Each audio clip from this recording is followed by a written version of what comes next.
ministry to practice.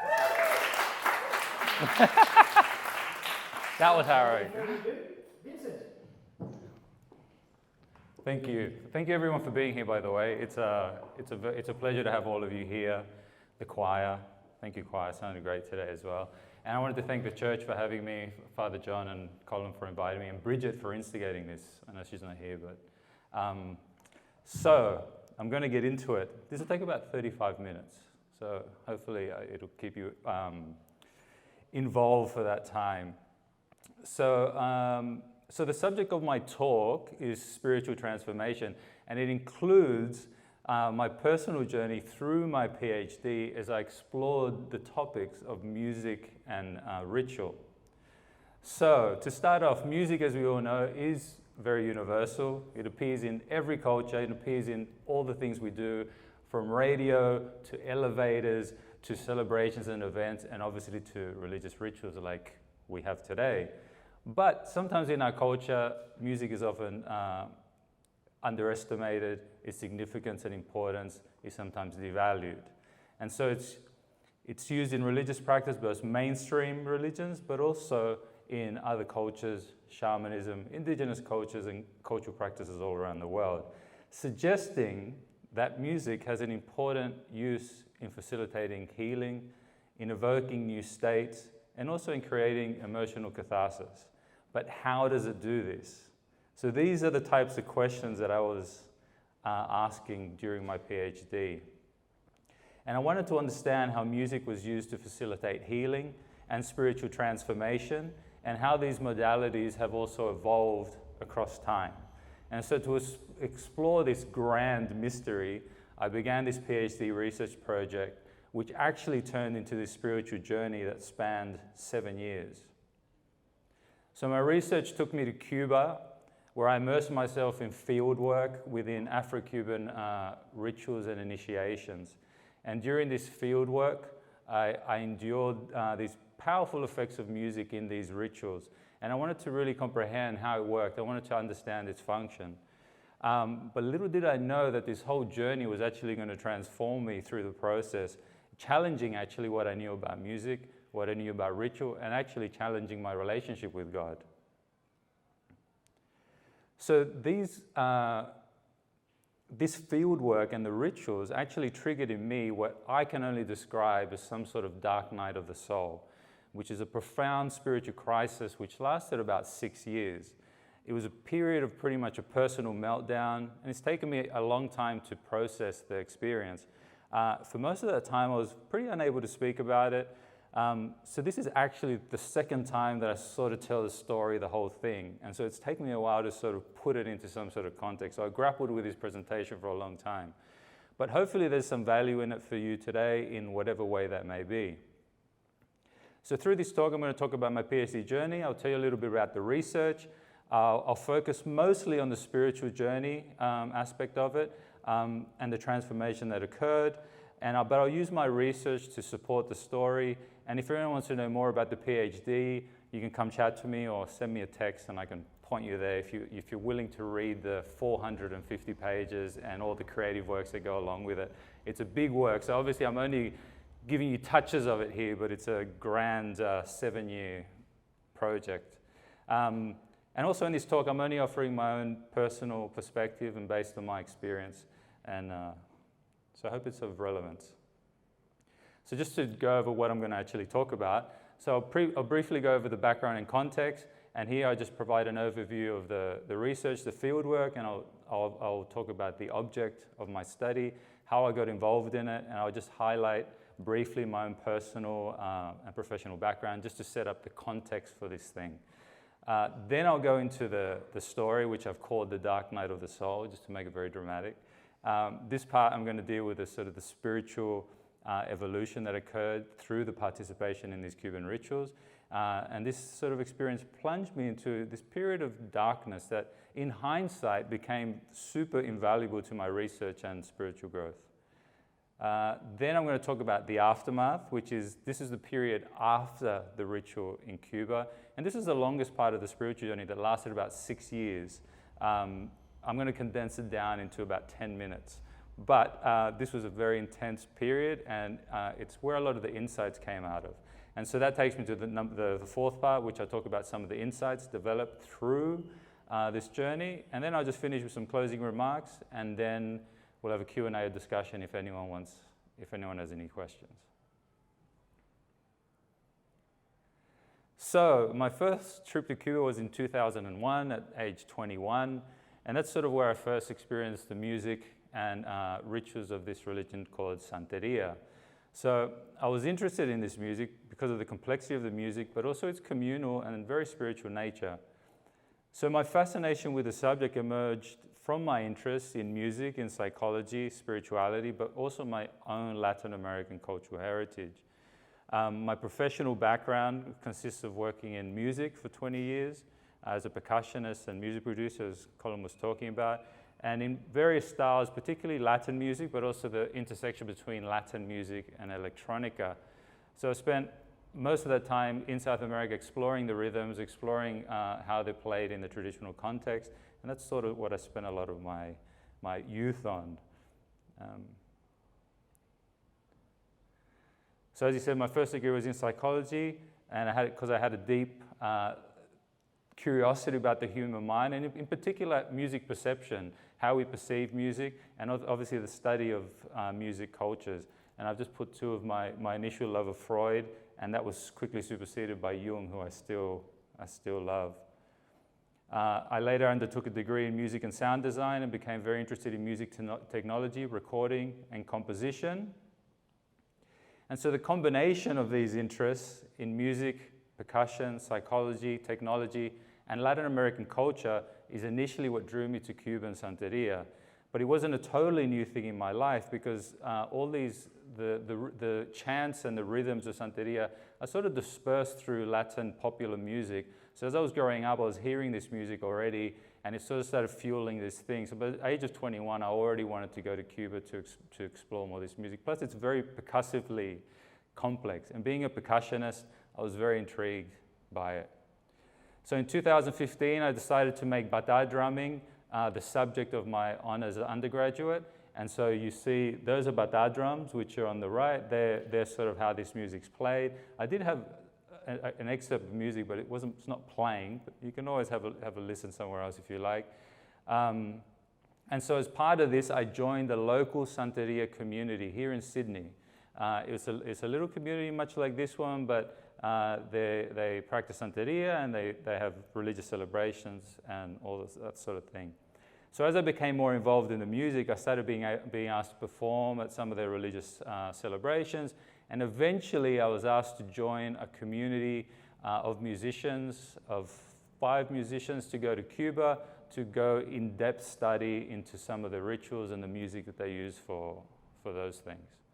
So I saw this as a pretty unique opportunity at the time, and so I decided to make it the topic of my PhD. And so that's where this thing starts. So at this point, I'm just going to tell you a little bit more about the religion so you know what I'm talking about.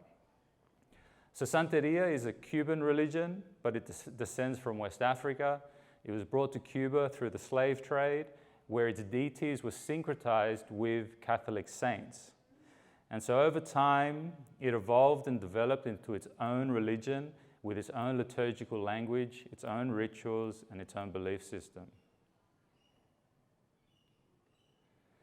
So this is a little picture I drew, which sort of shows the relationship between the human, the physical world, and the spiritual world in their belief system.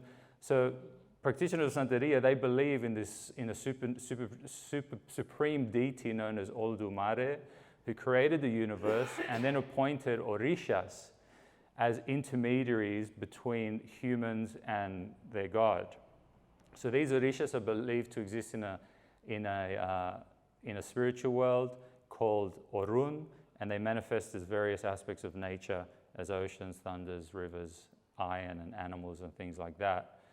Each person is believed to have a dominant guardian angel known as Eleda, and the ultimate goal of the religion is to unite the individual with their guardian angel through these initiations.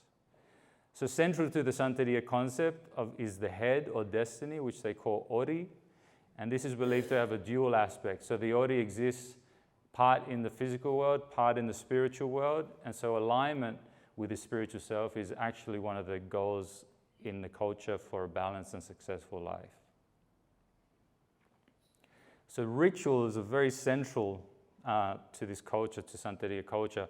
Public ceremonies are known as tambors, which are celebrations characterized by music, drums, and communal singing. And initiations in Santeria are secret rites that introduce devotees to deeper aspects of the religion, to its beliefs and its rituals. And there is a focus on altered states in Santeria, which serves in the culture as a form of healing by aligning the devotees with their spiritual guides and fostering a communal cohesion. So in these ceremonies,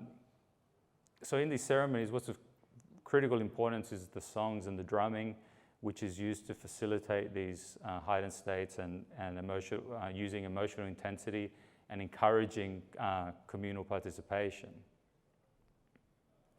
So in 2017, I embarked on this PhD focusing on Santeria music and its rituals. And during this time, I engaged in a whole bunch of study sessions with local musicians, attending various public rituals, and eventually my deep interest in the music led me to this initiation, to participating in this initiation ceremony. It was explained that it would enhance my proficiency in the music and knowledge of the rituals, and despite the secretive nature of this ritual, I would ultimately decided to accept the invitation. So before delving into this next story, I'm just going to quickly provide a little bit of spiritual context, a bit of context about my spiritual background, just to provide a little bit of context, obviously. But I was raised in a Catholic family, and I had gradually distanced myself from Christianity after leaving school. And so for the next 2 decades, I pretty much explored various religions, various spiritual practices, including Buddhism, meditation, Indian philosophy, and many esoteric practices, basically trying to look for answers about life, God, and my purpose here in this world. So I was particularly drawn to practices that used music, obviously. So when the opportunity for initiation into Santeria came up, I saw it as a potential path for me, one that could integrate my love for music, for spirituality, and community and worship. But however, as events unfold, it became evident that actually this was not my path. But the experience was very crucial for me, understanding music, understanding ritual that I wanted to explore, and for actually bringing me into a much closer relationship with God. So this part I've called the dark night of the soul, which begins at the point that I actually attend the first ritual. And is a term that's described by St. John of the Cross to describe a period of isolation from God, the path from darkness to light. And it's the best thing that I've found to describe this experience, which is a profound spiritual crisis. And so I'm going to use this as a bit of a metaphor to reflect on the experience that was triggered through the ritual.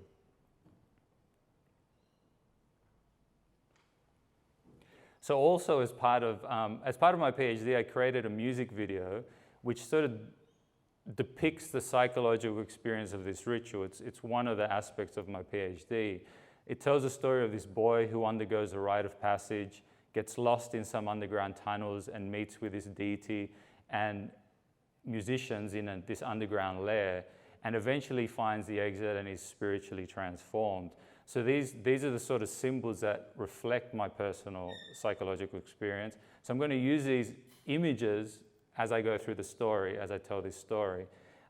If you do want to see the whole video and the music, it's online, and I'll leave it up in the references. So the story begins the night before the initiation ceremony, where I'm still contemplating the upcoming event. So that night I have a pretty lucid dream. And in this dream, I'm being walked out into an arena full of people wearing white.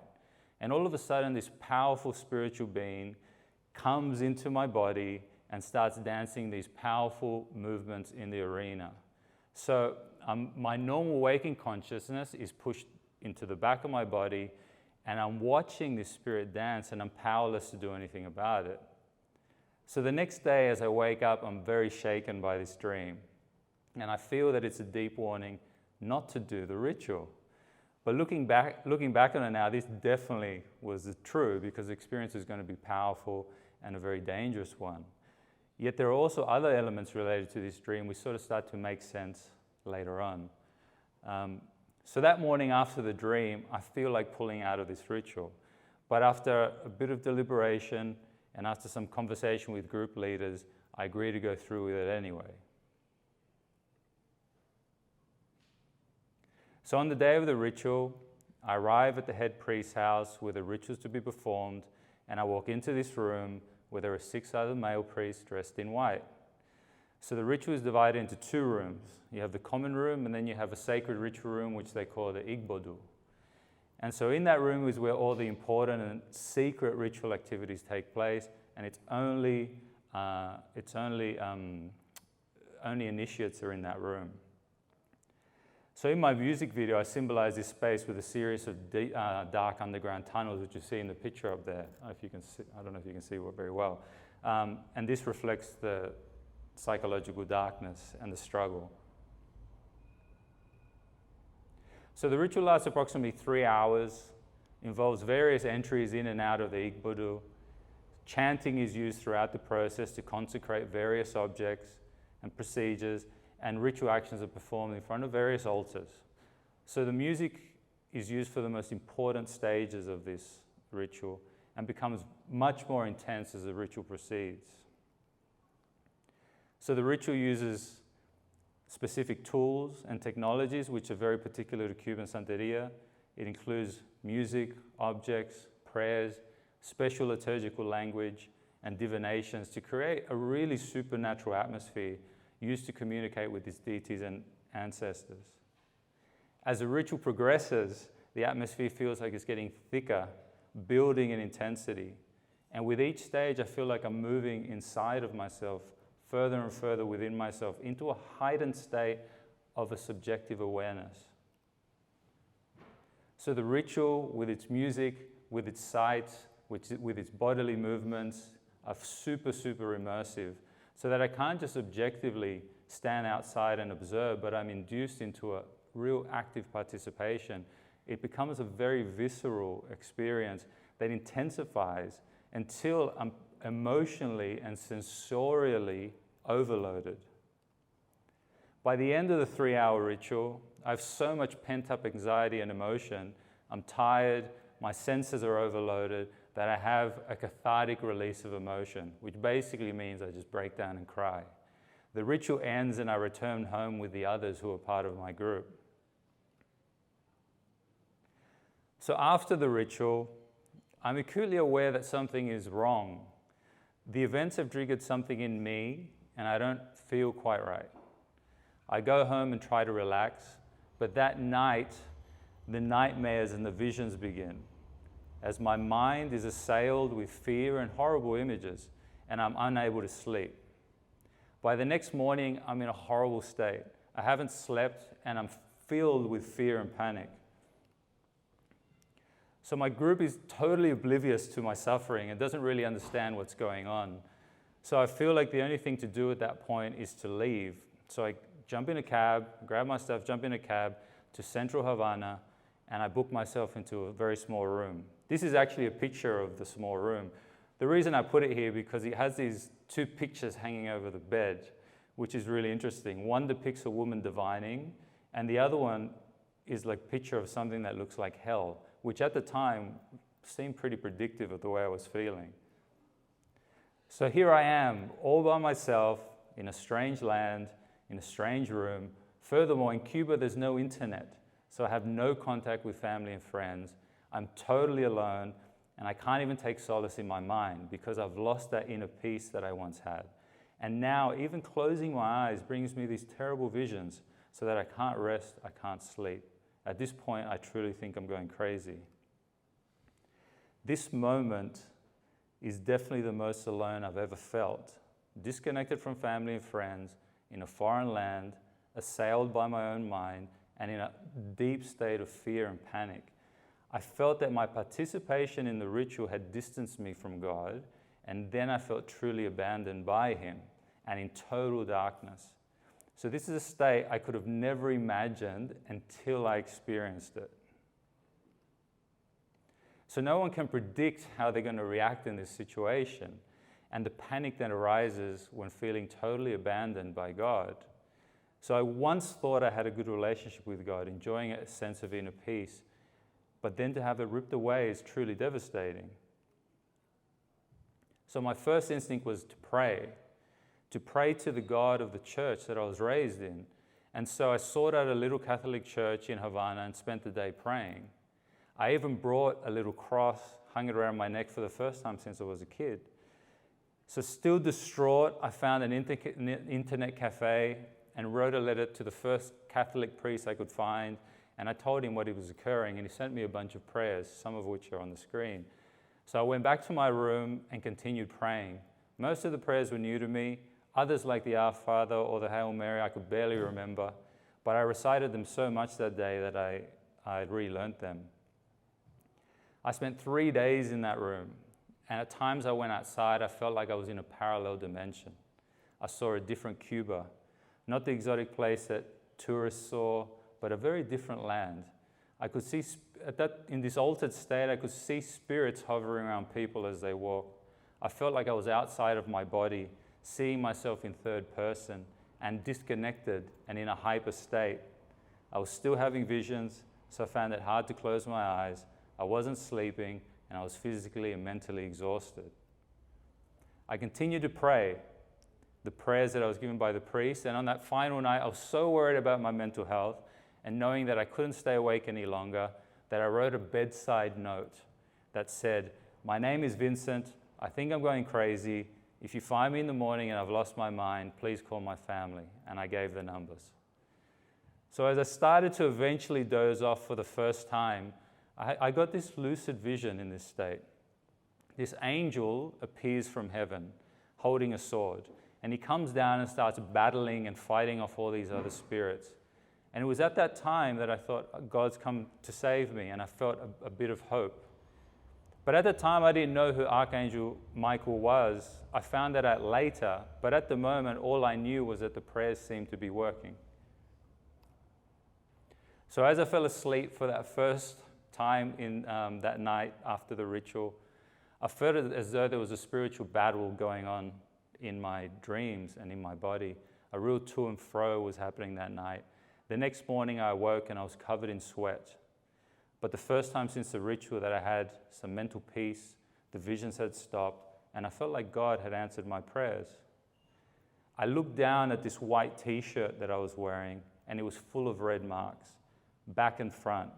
I don't know what this was, but it felt like whatever had been disturbing me had been expelled through every pore of my body. I took a picture of that white shirt, but somehow it disappeared from my camera. I'm not sure how. At this point, I felt that I'd come out of the darkness, enough at least to get myself out of Cuba and back home to my family. So once back in Sydney, I started the long process of trying to integrate the experience. I wanted to understand what happened and how the ritual had triggered this. It was a hard journey because I'd been traumatized by the experience, but I'd become completely obsessed about finding out what had happened.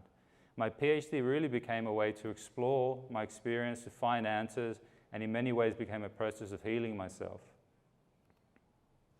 So from that point, I started to read everything I could find on the subject, from theology, psychology, anthropology, philosophy, musicology, all the ologies.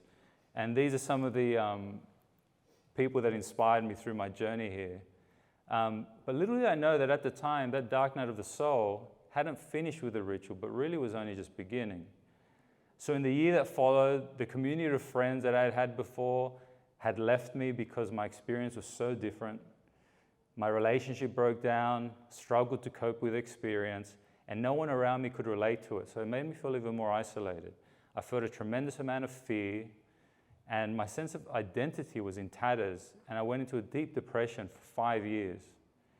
During this time, I had to haul myself up for doing my PhD, helped along by various friends, therapists and spiritual mentors, and by pretty much my curiosity and determination to understand what happened that day of the ritual. So the ritual triggered a series of events and coincidences that slowly started to transform my identity.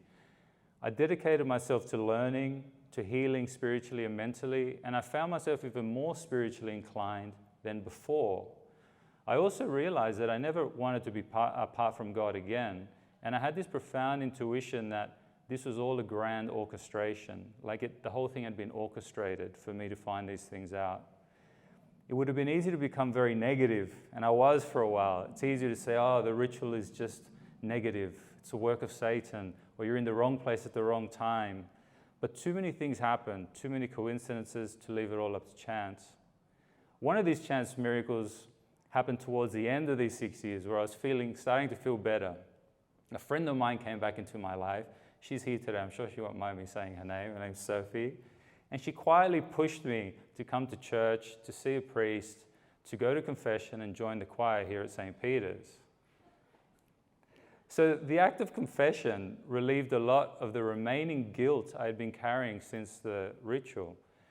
And through it, it helped me to get rid of a lot of the excess fear that I'd been carrying, while the choir offered me an opportunity to be of service, to learn a musical legacy, and to offer worship to God, while the church service offered the rituals and the symbols and traditions that I really, really valued.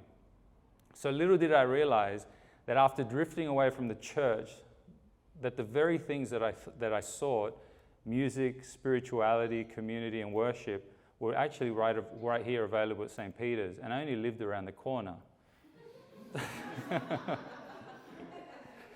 So if anything, the exploration of another culture really helped me to see and appreciate my own, and to see my own roots, and to come back to them.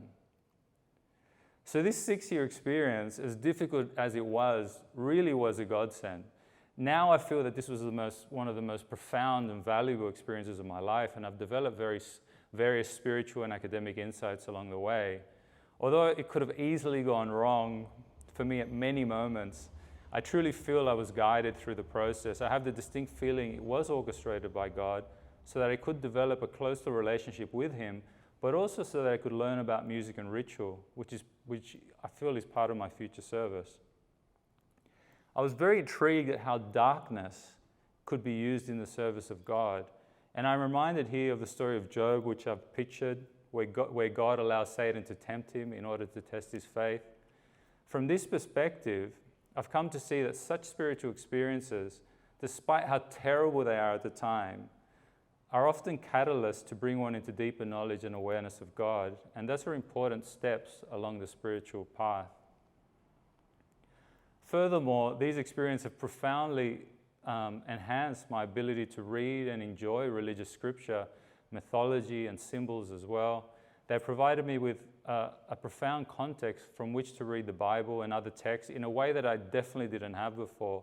The texts really come alive for me now, and I can appreciate their messages and context from a place of personal, deeper understanding. Academically, this journey has provided me with many of the answers I was seeking about music and ritual. Obviously not all of them, because it's a massive field. But I mean, what a way to attain my research goals. Literally just throw me in the deep end and have me claw my way out. It's almost comical looking back on it, because I'm still alive. Despite the negativity and suffering, there is no doubt the ritual was effective in triggering a new experience, which in my case happened to be very spiritually significant. It helped me to understand the capacity of these ritual processes to create transformations. Despite the differences in cultural context, these technologies are worth studying.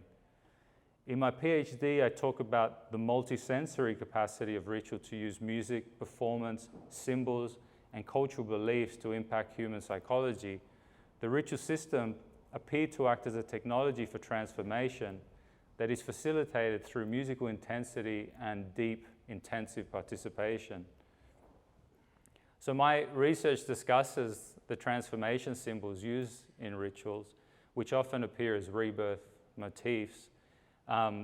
This is consistent with many of the symbols of death and regeneration that is talked about by St. John of the Cross, Kierkegaard, Jung, Turner, and others. who say that coming to God does require often a journey through darkness.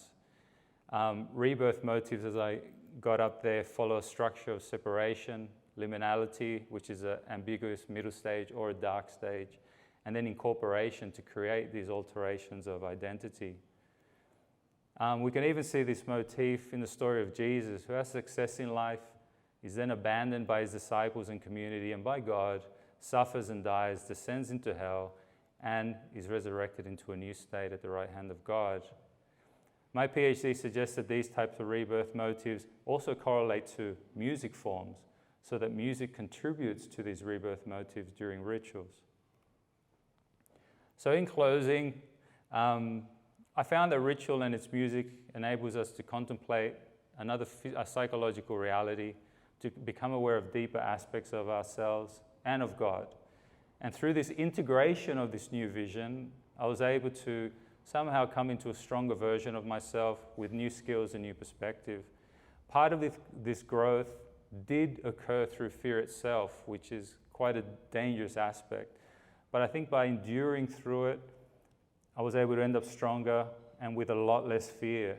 So this process, in me at least, created, in the end, more personal power, a greater sense of freedom, and the ability to live a more authentic life in definitely deeper communion with God. So I thank you for listening. If there's any questions, I'm happy to take them. Hope this story wasn't too intense. I de-intensified it as much as I could, but that's a story. Thanks for listening.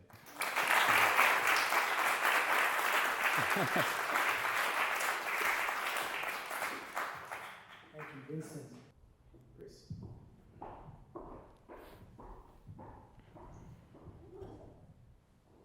Yeah, thanks, Vincent. That was a really good talk, and yeah, that's the first time I was having a sit with you at some point. But I was just wondering if you could expand a little on, it all sounded like a remarkable journey, and I'm amazed that kind of you went through something like that. I was just wondering if you could expand a little bit more on you just kind of mentioned, I guess, music helping with that transition thing through the separation, analogy, co-parenting with the whatever it was. I was just wondering if you were able. Can you give us a 2-minute version of that, or was that? Of which one? Of which part? Just that part at the end when you said that the way the music kind of supports the. This part. Yeah, that one. The next one. The next one. This one. Oh, okay, got it. So basically, in my PhD, what I do is I study the music in Santeria, and I start to break down, okay, what's going on there. But so what I do is I trace the evolution of this into new forms of music. And so what I'm talking about here is that I find that the rebirth motif is behind a lot of the multisensory things that are used in ritual. So for example, when I say multisensory, I mean ritual is an immersive experience that uses music, smells, visual symbols, but also cultural beliefs, because you've got to have a cultural belief that suits the symbols being used, so it's culturally relevant.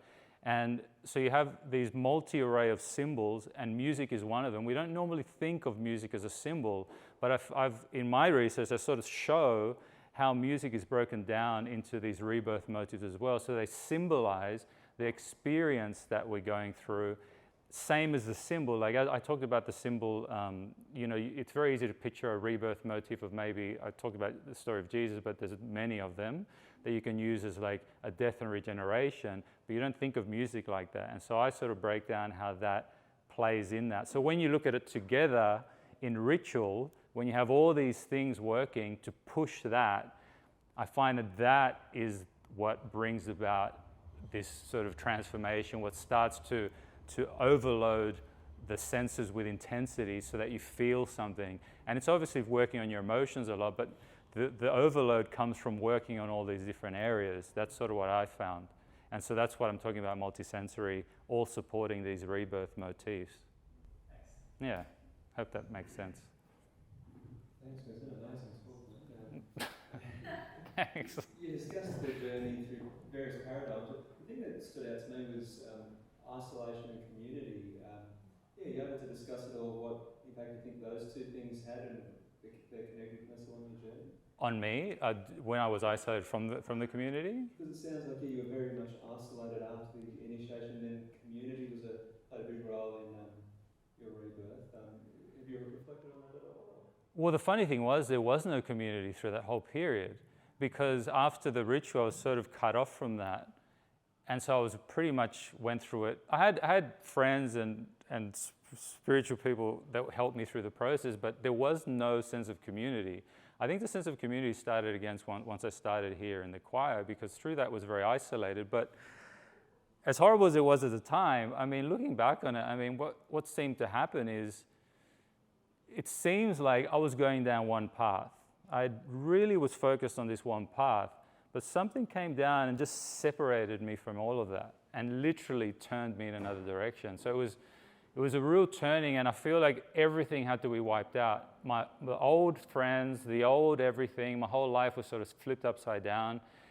And I think that was almost the way I had to start again from scratch. And so the isolation, now looking back on it, was sort of forming a new identity, really, and sort of really chucking me somewhere else. So the isolation, it was very isolating the whole time. But it wasn't, I think that was part of the process of stripping me of the old and introducing the new. Yeah.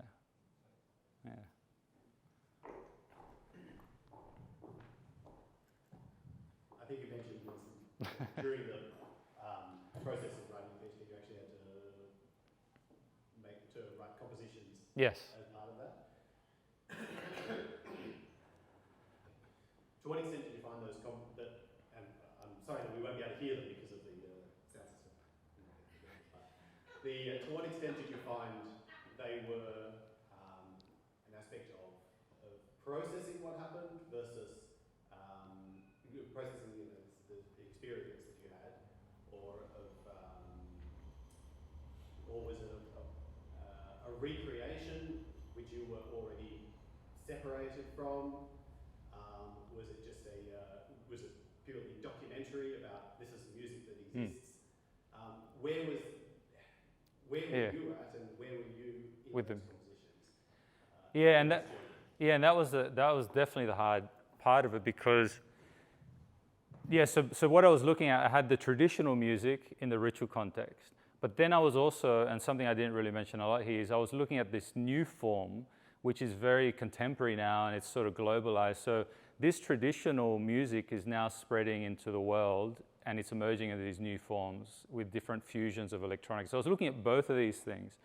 So basically what I did is I explored this and I explored that, and I said, right, I had this experience, it's in me, and I'm just going to make this music. It's already in my sort of world. I just made it. So I wasn't conceptualizing too much what I'm going to do. I just immersed myself and then made music, and then analyzed the music. And through the analysis, I found, actually, this is my experience.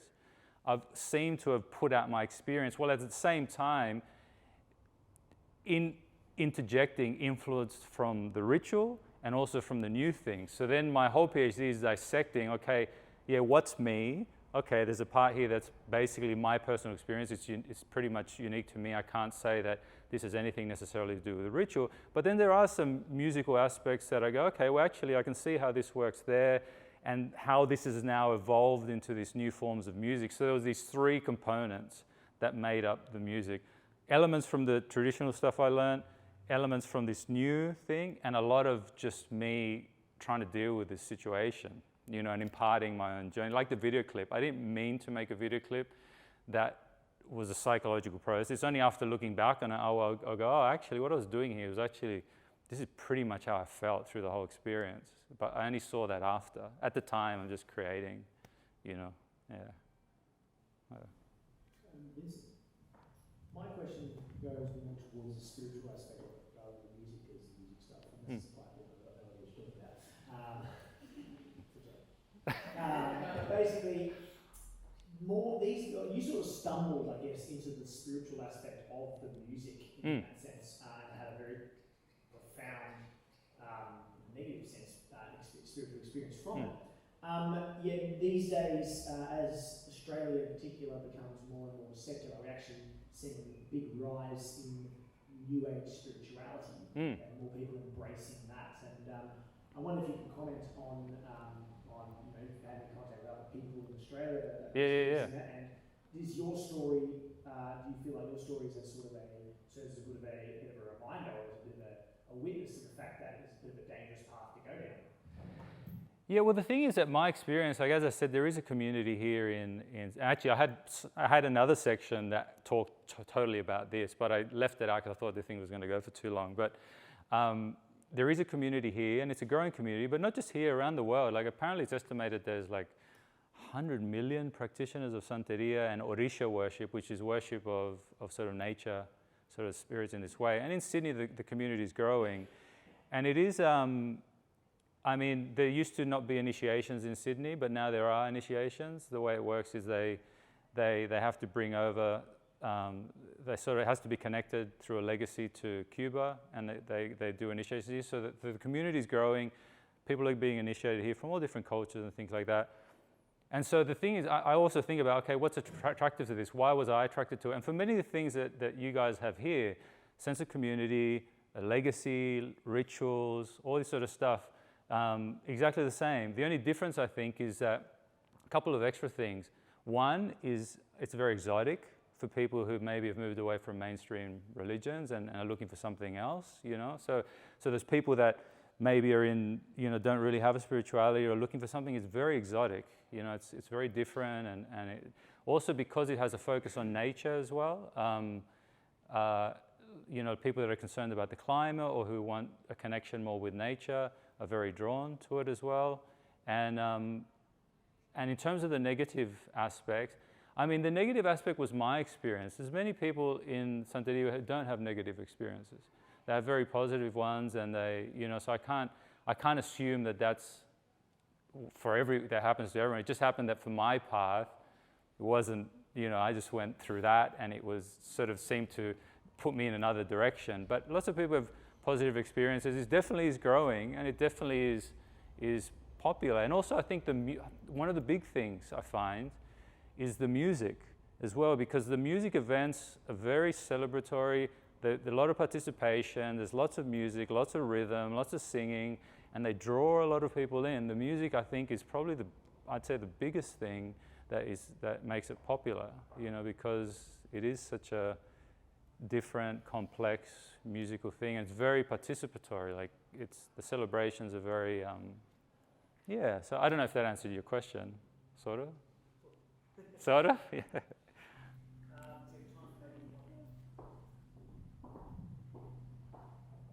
Thank you for your story. It was beautiful. No, pleasure. For me, call and response, I had practiced call and response for a long time for city yoga, and was christened as an alien as a child, so I can understand about the separation and that dark experience and then coming through. With the rites of passage, incorporation, could you explain a little bit about incorporation? Is that about like everything sort of coming together for you, like within? Or is that about also all the other aspects, the multi-sensory aspects?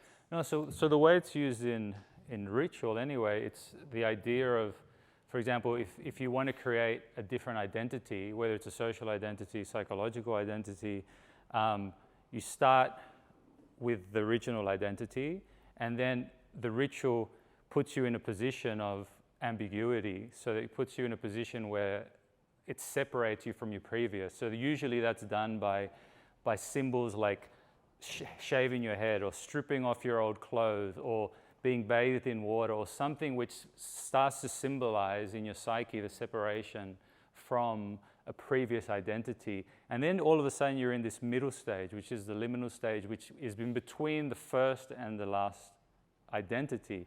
So in this stage, just sort of being worked around, and then the symbols start to occur about the new identity that's going to come in. Sometimes people get a new name, sometimes they get new dress, sometimes there's taboos placed on them. Like in Santeria, you have to dress in white for a whole year, you can't eat certain foods, and I'm sure different religions use different things like that. The idea is to reintroduce you to a new identity. So the incorporation basically means coming into a new identity. whatever that may be, social identity, maybe with a new congregation, like you've just gone through this ritual and all of a sudden you're part of a new social congregation, but also psychological. If you're being aligned with different gods, like whether you're aligned with Jesus or you're aligned with a deity of nature, that is psychologically introducing you to a new identity as well. And then there's other forms of cultural identities. There's different ways that you're being moved into a new state of being, I guess. So that's where it goes from separation from the previous identity, liminality, which basically starts to introduce something new, and then incorporation is basically where you're fitted with a new identity. Yeah, hope that explains. Yeah. We're out of time, so if anyone does have any more questions for Vincent, please feel free to approach him at the end of the talk. Vincent, it's not easy to get up and present in front of any audience. This audience is at the beginning, I think, generally. But particularly when you're telling your own story, it can be a very hard thing to do. And I really want to thank you for the depth you've gone into, how real you were with the aspects of the journey, all the not hiding from the dark parts and the things that have drawn you home. But we're very grateful to you, not just for this presentation, but also for being part of our community, for being part of the choir, and you're a blessing to us all. Thank you very much. Oh, thank you. Thank you.